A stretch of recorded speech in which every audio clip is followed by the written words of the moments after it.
Hey everyone, in this video I'll be showing you how to change the language in Valorant.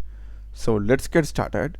So just go inside your Valorant game and to the rightmost top you will be having this settings icon.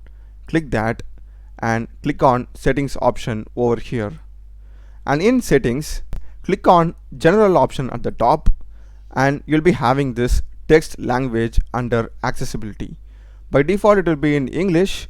Click this and you're having these many languages to choose from, and you're also having a scroll bar over here. Scroll it and let me select this language, and language selection will be applied only after restart the game. So click on OK. That language has been selected. Click on close settings. Now click on exit to desktop and reopen your Valorant for the changes to get affected. So I have restarted my Valorant and here you can see the language that I selected has been applied. So that's the video guys. I hope you have found it useful. Do check the playlist of my channel. I run a lot of videos in programming and AI tools.